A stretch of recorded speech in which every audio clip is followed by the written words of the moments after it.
Halloween Jakob is our first armored archer, and I think he's got really good potential. If you are lucky enough to summon this monster, then you are getting a tanky ranged armor unit who utilizes his decent physical and magical bulk alongside the powerful Wary Fighter B skill. Jakob isn't doubling anyone anytime soon, so Wary Fighter helps ensures he himself won't be susceptible to enemy double attacks. He also comes with the Monstrous Bow Plus, which applies an AoE panic debuff to enemies within 2 spaces of the target Jakob just fought in combat. While this is a very nice effect, it doesn't provide Jakob with a lot of KO potential, so as you can see from the title of this video, I have taken the opportunity to sacrifice my only minus attack Klein to give Jakob the powerful Brave Bow plus Death Blow setup.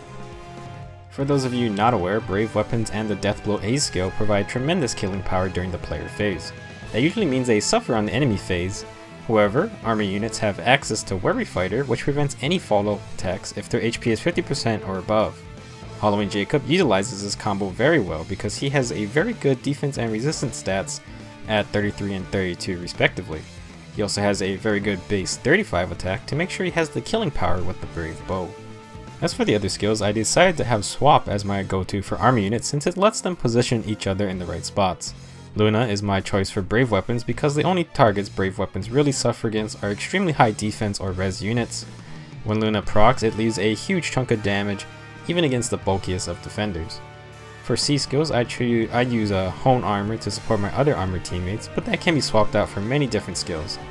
The Attack +3 Sacred Seal is simple yet extremely good for Brave Weapon users, and I don't think Jakob needs any of the more specialized seals. With the build in mind, let's discuss what I want to focus on when I take Jakob into battle. First off, with a Brave Bow and Death Blow, Jakob has no problems taking out squishy low defense units if he can attack them first.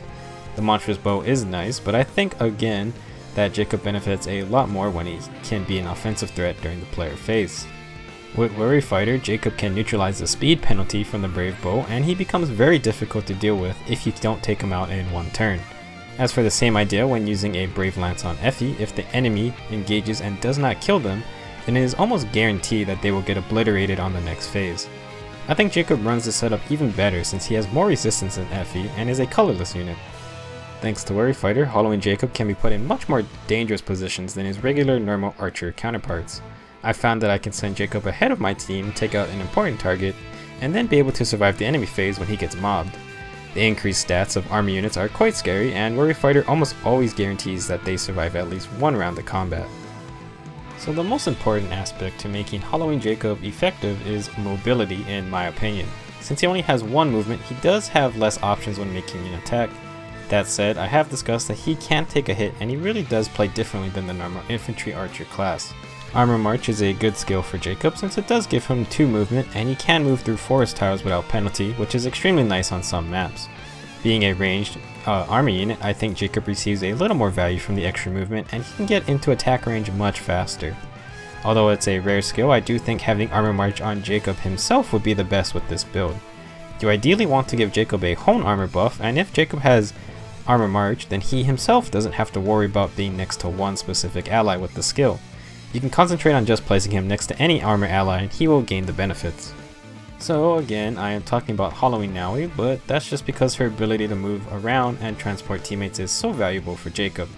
Any flyer with guidance can greatly improve Jakob's mobility options, and he basically gains 3 movement and the ability to move over terrain.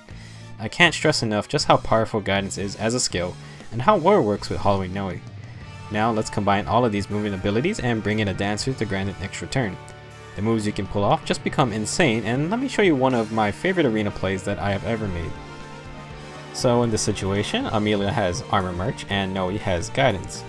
In this first move, I am going to take out both Reinhardt and Shigude, and it's going to be awesome. Thanks to Armor March, Amelia can move 2 spaces and swap Jakob forward. From here, Jakob, who also received the Armor March buff, can move to kill Reinhardt. Next, now he's going to use her Grimoire to move 3 spaces next to Amelia. And then Ninian can use the Guidance skill from Noe to move next to her and dance Jakob. Jakob takes out Shigude and can easily handle the enemy phase. I hope you guys enjoyed this video about Halloween Jakob. Now I don't think Brave Bow is the only way to use him, and he can become quite annoying if you give him close counter. However, I don't have the fodder for that, and I think a Brave Bow is just more fun and effective. Let me know how you guys are using Jakob, and I will see you in the next Fire Emblem Heroes guide.